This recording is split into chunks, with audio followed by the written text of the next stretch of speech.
to the EpicVerse Podcast, where curiosities and theories run wild about the strange and spectacular and everything in between. And now, your hosts, JosiahRises, Benjamin, and Epic Mike. Ladies and gentlemen, we are back once again with another episode of the EpicVerse Podcast. I am one of your hosts, Josiah. So freaking cringe. And with me are the other boys. I don't like you. You call he us starts boys. out with so much like momentum. What is up, everybody? And then he's like, and then the boys are here with me as well. We have Epic Mike and Benology. Mm-hmm. Hey. With two Y's, don't forget. Yeah, we forgot to mention Benology. We got to remember to mention that every episode so people get used to it. That's true. So how's it going, Benology? It's goingology pretty well. Now we're going to have to go edit the intro and be like, and Oh, Benology. man, yeah. We should do it like really badly, like Josiah, you just say it. So it's like, JosiahRises, Epic Mike, Benology. That'd be pretty funny, actually. That'd be pretty funny. Benology. Benology titties. Wow, that's weird. Just to give a little bit of like a glimpse into my brain here. Oh. The way I that don't I'm want thinking that. about it. I don't is want that. Maybe at the start of every season we do like a new intro or something. You know what I mean? Ooh. So like when the next season starts up, then we can have Benology. As Are part we of that. recording the actual show? Yeah, this is it, man. Yes. What? We're He going. said recording. Oh He my said gosh. hello to the people. Man, I'm about to drive to your house and slap you silly. Oh, I like that. No, that's weird.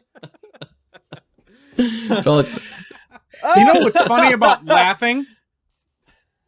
Sometimes laughter can be a dangerous illness. Speaking of that, let's talk about the Tanganyika laughter epidemic of 1962. That might have been the worst segue we've ever done. Like you're The you're just- Tanganyika he's- laughter epidemic of 1962 He's trying so was hard. an outbreak of mass hysteria. Wow. Have you guys ever heard of mass hysteria? Can you say that together with me? Mass hysteria. Good. Wait, so Or is that mass hysteria or mass hysteria? Or mass psychogenic illness, MPI. You guys didn't know what that was? I'll read that for you real quick. You guys will learn Okay. something. It's called mass psychogenic illness, mass There's a psychogenic lot disorder, of mass. epidemic hysteria or mass hysteria involves the spreading of illness symptoms to a population where there is no infectious agent responsible for contagion. It is the rapid spread of illness signs and symptoms affecting members of a cohesive group originating from a nervous system disturbance involving excitation, loss, or alteration of function. Wow. Yeah, it's pretty interesting. So then people just started laughing, huh? Well, let's read about it. It All right. started in January 31st, 1962 at a mission-run boarding school for girls in Kashasha? That's what we'll call it. Kashasha. Sure. Started with 3 girls and spread Kashasha through the Redemption. school, affecting 95 of the 159 pupils aged 12 to 18. Symptoms lasted from a few hours to 16 days. The teaching Jeez. staff were unaffected and reported that students were unable to concentrate on their lessons. The schools closed on March 18th. The epidemic spread to Nishamba, a village where several of the women lived. In April and May, 217 mostly young villagers had laughing attacks. The school reopened on May 21st and reclosed at the end of June. So this kept going. Earlier that month, the laughing epidemic spread to Ramashene girls near Bokoba, affecting 48 girls. Them Ramashene girls, let me tell you. Yeah. The Kashasha school was sued for allowing the children and their parents to transmit it to the surrounding area. This is kind of crazy. It died off 18 months later after it started. The laughter reports were widely accompanied by descriptions of pain, fainting, respiratory problems, rashes, and crying. All in all, 14 schools were shut down and 1,000 people were infected. That's insane. Yeah. Yep. Wow. And what he says is that this one guy, he's a linguist, he thought that it may have been stress-induced and that a lot of these kids had higher expectations from teachers and parents. Uh-huh. And he said that sometimes in places where like low income or people with not a lot of power or like low status, it can affect them really badly, and then the stress gets out of control. Okay. He also said that there's a lot of strict tradition in those areas, and that might have had something to do with it, but they don't really have any real concrete evidence of exactly what happened there. That's But yeah, kind of crazy. it was like a laughing fit. Over 1,000 people. That'd be kind of Interesting. That'd be really scary. That reminds me of something that you would see in like Midsummer. Yeah. You know? Well, yeah, that's actually partially where they got the next subject we're going to talk about. Oh my goodness, we're just flying right through this.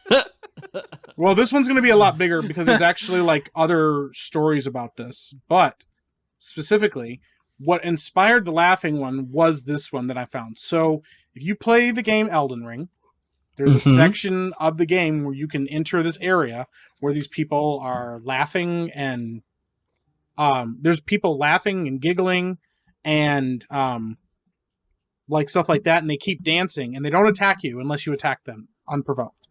And then even in Midsummer, there's a whole section where the people are dancing against the backdrop of the horrible things happening in the movie.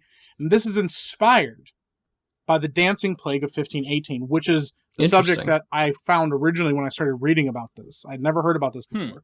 It's a case of dancing mania that occurred in Strasbourg, Alsace.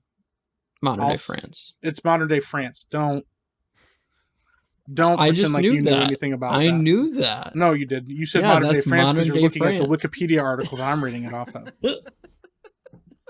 Anyways, it lasted from, Love this it. is kind of crazy. It lasted from July of 1518 to September of 1518. And somewhere between 50 and 400 people were dancing for weeks. Wow. So the outbreak began in 1518 when a woman began to dance fervently in the streets. Historical documents including physician notes and church sermons and different places that were like keeping track of all of this. They said the victims would dance to no music whatsoever, and that some of the people was mostly young women that got caught by it, but they lasted for like days sometimes where they could not stop moving and dancing, and sometimes doctors would have to like grab them and like restrain them to keep them from continuing to dance. I was going to ask if people just started to like die or something. Yeah, some people did. My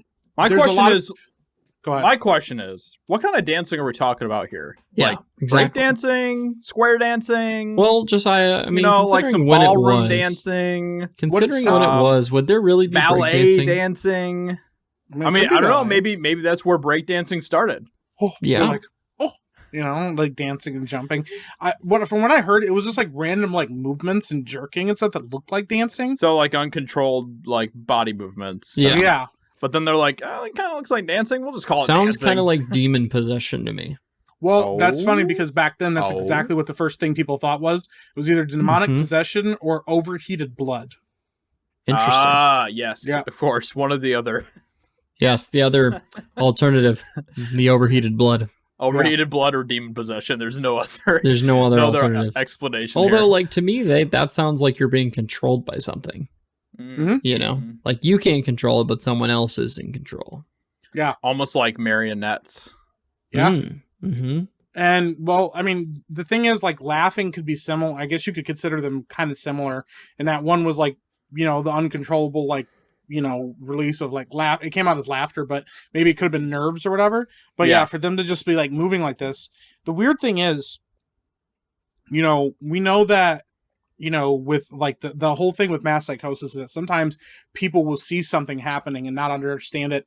And, it could be something that either triggers in our brain that we have to like mimic it, or it could be somebody like copies it thinking that and then they get caught up in it. It's hard to know exactly why. Right. That whole thing is always such a fascinating subject, like with people being influenced by different things. And we've talked about this a little bit before as well, but I think there's obviously people out there that know that there's a lot of power with that, and they try to use it in different ways to control populations of people, obviously. But, when you have like an entire group of people that are just doing one thing and stuff, it's way easier to get, maybe a couple people who aren't as willing to go along with everything else to just kind of fall in line, you know? So yeah.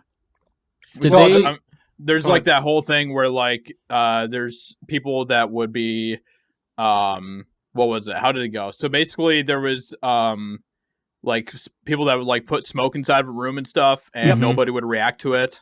And there's only like one person who didn't know what was going on, and they were like looking around and nobody else was reacting. So they just like sat there and didn't do anything. Yep. Humans are programmed to follow. I don't like whoa, that. whoa, whoa. I don't like that you said humans are programmed. I don't like that. Yeah, that's what it feels like. It seems like he knows. It's more like conditioning. Programming. I think it's more like conditioning. Yeah, but yeah, not helping your case here, Ben. No, I'm not. But it's true. Humans are controlled. I know the programming. Are you a pro mass psychosis, Ben? Perhaps. Oh snap! It took way too long to answer that. So apparently, aliens would be.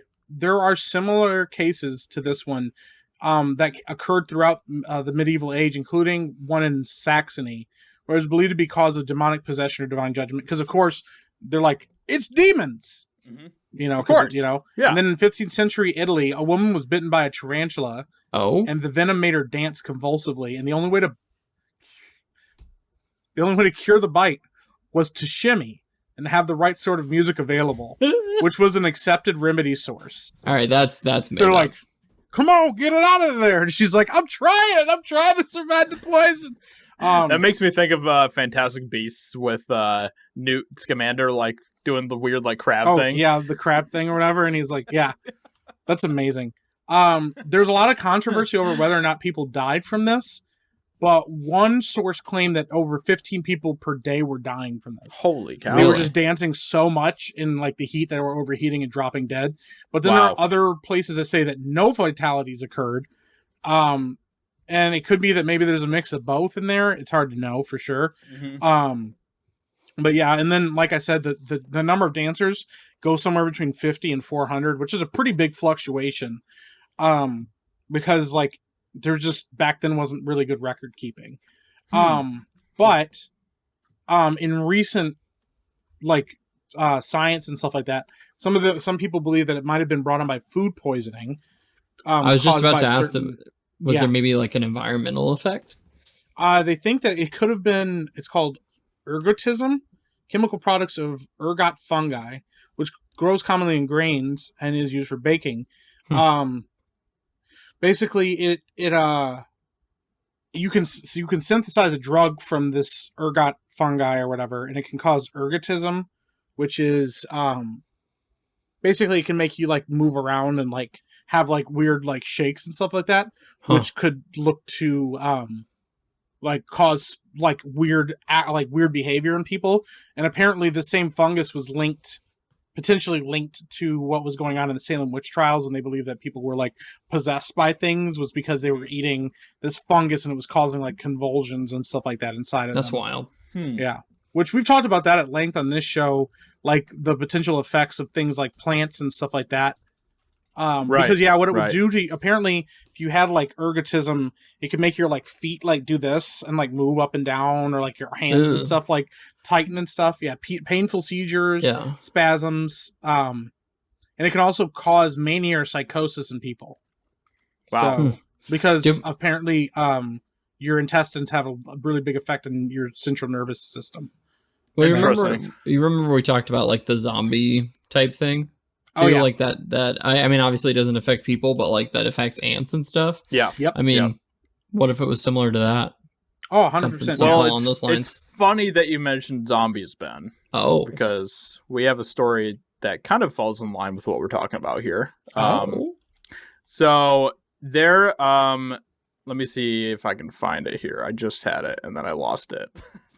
Nice. Hold on a second here. Let me find it because I lost the article. Hold on a second here. Go ahead and I'll just keep going with what I was talking about. Thanks, Josiah. Okay, I got it. Okay, so too late. No, wait. We all know. Okay, go ahead. Okay, thanks. The other possibility for this dancing plague, they said, was possibly stress-induced mass hysteria, which there's a lot of different things. We've talked about this before in the podcast, specifically the kids that in Zimbabwe that all thought they saw a spaceship. Right. But the weird thing was they all saw the same type of spaceship. But they considered it mass hysteria. But it's typically when this happens, it spreads really quickly and then it ends almost as quickly as it started. And typically it's in places where people are undergoing like a lot of psychological stress. Right. So, yeah. That makes sense. Josiah. I mean, fear is a powerful thing. Yeah. So, absolutely. It'd be easy to get a whole bunch of people to kind of fear the same thing. You know what I mean? Yeah. If there's a couple of people that seem very convinced about it. So, yeah, absolutely, man. Go ahead. So this kind of ties into a lot of the stuff that we've been talking about tonight. But back during the times of the Middle Ages, there was a quaint English town. I like that word. That was holding a dark secret when people dug up a whole bunch of bones that were in this village. Oh. And apparently from the pieces of the puzzles that they were able to put together, it looked like that there was a lot of villagers that lived in this town that were terrified of a zombie apocalypse happening in this town. Oh, and so these villagers decided they were going to dig up all of their dead members that were buried around this town, and they started to hack the bodies of dead people apart so that they wouldn't come back to haunt them. Jeez. Oh. And so when people started to like excavate this town and look into it, do all their archaeological stuff, whatever with this town, as they were doing that, they just found like tons and tons of like just like mutilated, hacked up bodies everywhere that were buried around. They were also like burnt and everything. And it's because the people that lived in this village were so terrified of the idea of dead people coming back to life. They thought the best thing to do would be to go through and just chop to bits all of the buried dead people that were around their village. Jeez, dude. Wow. That's terrifying. Yeah. Ooh. Well, so apparently, like their whatever you want to call it, cemetery, whatever's called, graveyard thing, it was like buried it was like right next to the church of the village. And so when people started to like dig and do excavations there, they found just like tons of just hacked up bodies. Really? Yeah, that's crazy. Well, and we've heard kind of similar things before to this in situations where like people being scared of vampires and stuff like that, where like they were like we read, I think we've talked about this before, where there was like a town where they were like sticking stakes in the dead bodies because they thought they were going to be vampires. So it's just interesting when you hear that, like you said, like this mass hysteria of like, what if they all come back to life? Yeah. Well, especially like back then, like, at that point, there was still so much like superstition about things, and people, I think it would have been so much easier, especially back then, to be like, oh, because all you could do at that point was just kind of take people at their word with what they said. If you had like one villager who was part of this village that was like, oh, I saw a guy rides out of the grave the other night and he was walking around, you could get like a couple people else that were freaking out about that, and pretty soon the entire village is terrified of this idea. And so then they're all like, all right, let's dig everyone up and chop them to pieces. No chance of them coming back if they can't walk. When did you say this was again? It was like in the early 1500s, I think. Interesting. That's similar. That's the same time that this dancing thing was. Was in the early 1500s. Yeah, I mean, we know those were really stressful times. The village was abandoned in the early 1500s, so it was sometime probably in like the late 1400s maybe, or something. Wow. So interesting. I wonder if it was abandoned because of those. Right, that's what I wonder too. Yeah, they were so worried that even the hacked up bodies would come to life and kill them. Like, or somebody was like, "Man, we really didn't think about this very well. Maybe we don't talk about this." But then you also have to wonder, well, was there something crazy that happened back then? Right. And that village? Yeah. And that's one of the things that's fascinating, is that we'll never know exactly what was the cause for that to happen. Yeah. So, I mean, because back then it was a lot more like, hey, can't take a chance of something bad happening. So right. Yeah. Like now we just assume everything's fake, like made up, that people are just telling tall tales and CGIing things into stuff. And like back then they didn't have cameras, they didn't have any of that stuff. It was just their word, and people usually were like, well, whatever they say. Yep. Well, I think that go ahead, Mike. Well, I was gonna say it's similar, because it's funny because there's so many webs that this leads to because we also talked about this in another episode where there was the people that were chasing down the skinwalkers, and they thought they had killed. They're like, we've killed like 15 of these things, and they were just regular people, but they just assumed they were skinwalkers, and so there was that fear led them to like chase down something that wasn't there, but it causes like, you know, there was almost like just this justification of like, well, they could be, and even similar to, you know, the Salem witch trials, and everybody was a witch, and so they were you know, hunting every these people down. So we know that like, you know, these kind of situations, like people get very, very, very aggressive and a little bit out of control with this situation. So that's very true. That's true. They're like, oh man, one person gotta it's all of them. Yep, I think I saw a skinwalker. Time to murder the whole village. Yeah. Gotta get rid of them. Yeah. And we've seen that obviously in tons of different situations throughout history of things like that. So so it's pretty crazy stuff. But I don't know. It just makes me wonder, and I wish we could have some sort of like, even with like the Salem witch trials and stuff. Like I still have questions like what actually happened with a lot of that stuff. You know what I mean? Like we just don't have like, we have historical documentation, but I feel like it's still not like super clear, if that makes sense. Like there's not a whole lot there. It's very ambiguously in gray. Like I feel like there's not a lot of concrete stuff involving all of that. I don't know. Well, something this is something too that like, so when I started looking up the dancing thing, it obviously spread into multiple things, and so, you know, typically when you see something that's unexplainable, you go with the science and do your best to understand science. Back then they obviously didn't. They were immediately like, you're possessed by a demon, let's burn him at the stake. Now we have things. So there is a thing, it's called it was originally called St. Vitus's dance, but then was later called Sydenham's chorea. And what it is it's a disorder which is characterized by rapid, uncoordinated jerking movements, primarily affecting the face, hands, and feet. It's actually an autoimmune disease. Yeah, it's an autoimmune disease that results from from childhood infection with very specific whatever this thing is. It's called streptococcus. Yeah, streptococcus, whatever, coccus. Streptococcus. It's a bacteria, and basically it's reported to occur in 20 to 30% of people with that get rheumatic fevers, which we know that people were not healthy back then, so that was probably a lot more likely to get caught. But it occurs typically for a few weeks, but up to 16 months, and then eventually it'll just go away. Interesting. And what's really interesting is it's actually more common in females than males, and which is interesting. And then it typically occurs in children between the ages of 5 and 15, which we know back then. So it's a childhood 15 thing. was closer to adulthood for a lot of these people. Well, yeah, because death was at like 20 or 25 or something. So so they were like, you know, but so they believe that this could have been it, and that over time they started learning like, oh, well, these people jerking and moving around like this may have been this disease, or in some cases may have been this disease, but it still doesn't count out the fact that, you know, it would spread, and it's not a contagious disease.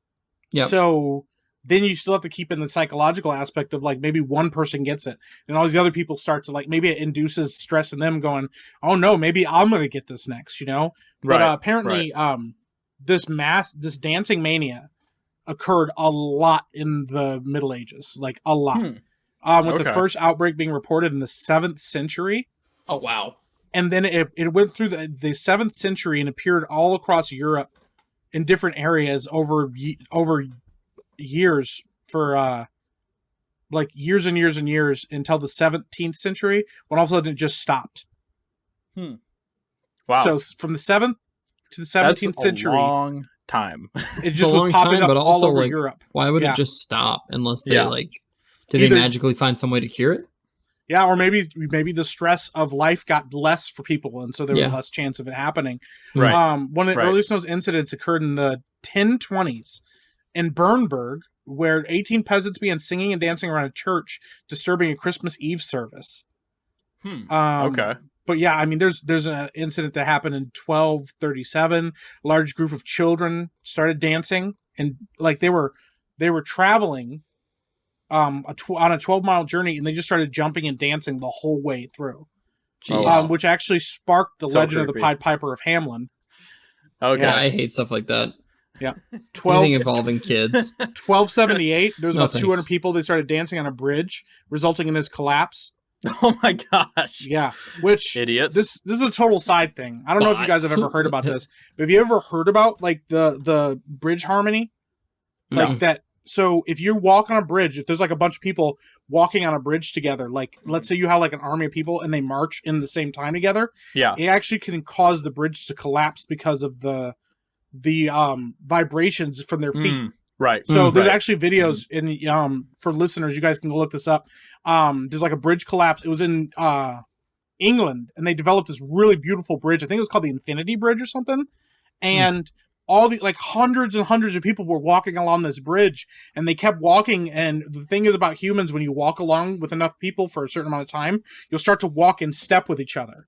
Yeah. And that's why in military formations, they always have one person like walk at a time or whatever. Right. But yeah, so they walked in unison with each other on this bridge, and they were walking along it. And over time, the bridge started swaying. And by the end, this bridge is like moving in like crazy directions and like swaying, and people are like running to get off of it, which made it worse. Oh, right. Wild. Huh. So like, yeah, if you go look this up, like the bridge collapse or whatever. Yeah. It's crazy. Like, how it all works.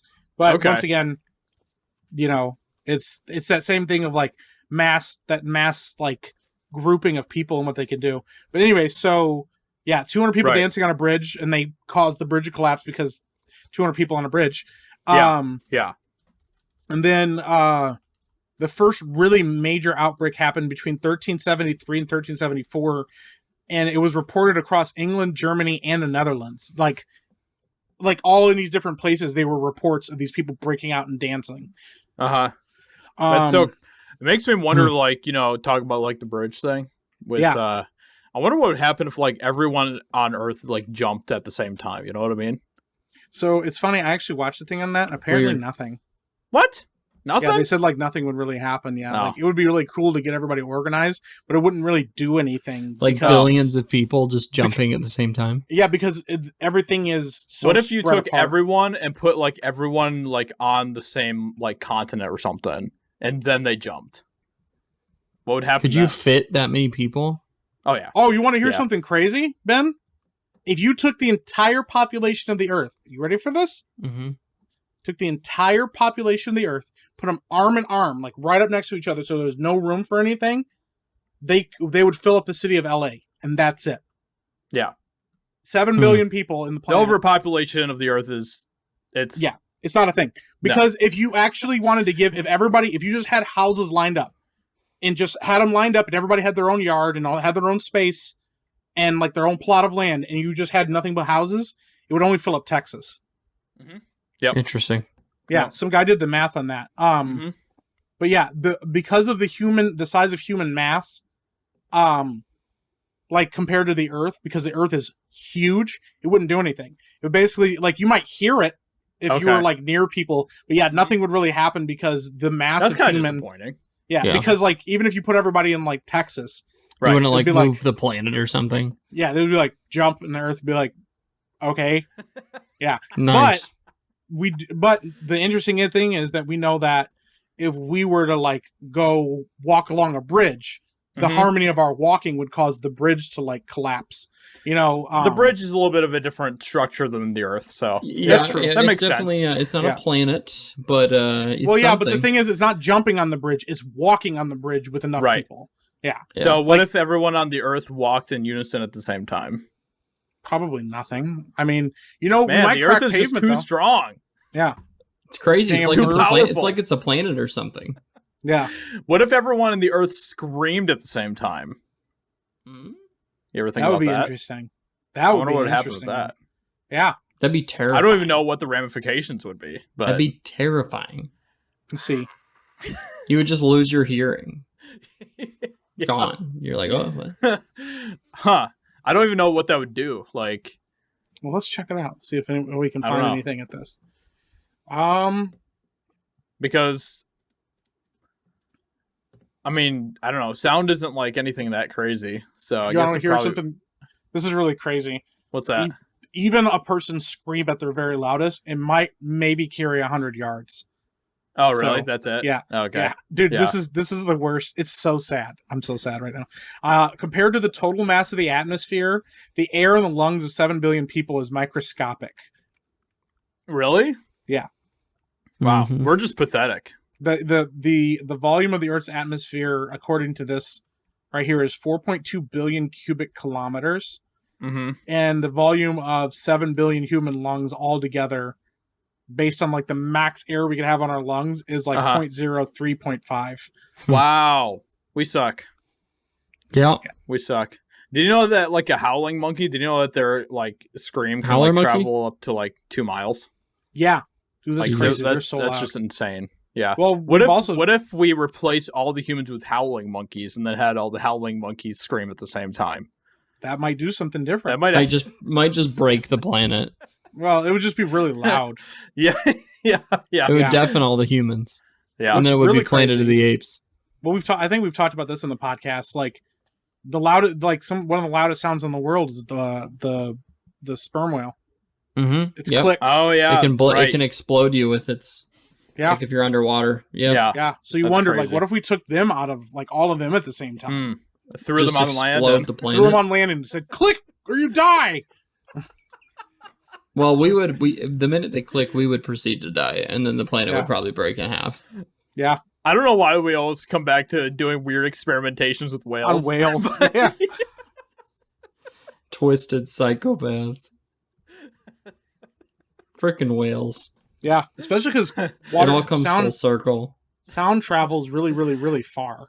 Yeah, underwater. Yeah. So, does it travel further underwater than it does in the air? I think it does. I know that, like at night, sound travels faster or farther than it does during the day. Yeah, which is kind of crazy. Sound travels faster in water compared with air because water particles are packed more densely. Yeah. Interesting. Huh. Yeah. Cool. So this is kind of nuts. The speed of sound in air under typical conditions is about 343 meters per second, while the speed of sound in water is about 1,480 meters per second. Wow. Yeah. So what if we got everyone on the planet, stuff them into the water, scream or you die? Jeez. Yeah. And then they die anyway because they just drown. Yeah, because we'd have to get 7 billion people out of the water. Yeah. That's like... Yeah. Well, I mean, it would be a worthy experiment for science, so... It's for science, guys. Some of you may die, but it's for science. That's a sacrifice we're willing to make. Like, what if you took everyone in the world, surrounded them around, like, Australia in the water, and told them to just scream at the top of their lungs underwater at Australia? Could Australia be blown up? That's all I want to know in life now. That's my only question left. Thought experiment. in my existence. Yeah. Or, if you wanted to make it even more condensed, you could do, like, frickin' like, New Zealand or something, or Hawaii. Mm-hmm. Feel like a tiny island and then just go. Yeah. Yeah. That's wow. You guys want to hear something really crazy? Yeah. This is how we affect things. Mm-hmm. Technically, if every person on the Earth got like laid down on the ground, we could actually speed up the Earth's rotation. Really? Yeah, because like it's really minuscule, but because of us moving our mass closer to the ground, it makes it spin. It's like if you like spin in a circle with your arms out and then pull your arms in, you move faster because your mass is now like packed tighter. Yeah. Yep. Wow, that's crazy. Yeah. Well, maybe humans aren't so bad after all. Yeah. Well, you want to hear something really? This is why it's so crazy. Apparently, in in 2011, there was the earthquake that hit Japan. Mm-hmm. It moved so much of the Earth's mass towards the center that every day since then has been 0.0000018 seconds shorter. So it made our day slightly shorter. Jeez. Wow. We spin faster. Yeah. Huh. That's crazy. Did you know that they actually found like this just made me think of it with people screaming and stuff.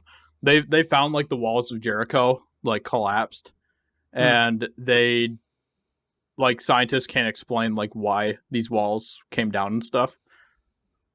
Really? Mm-hmm. Interesting.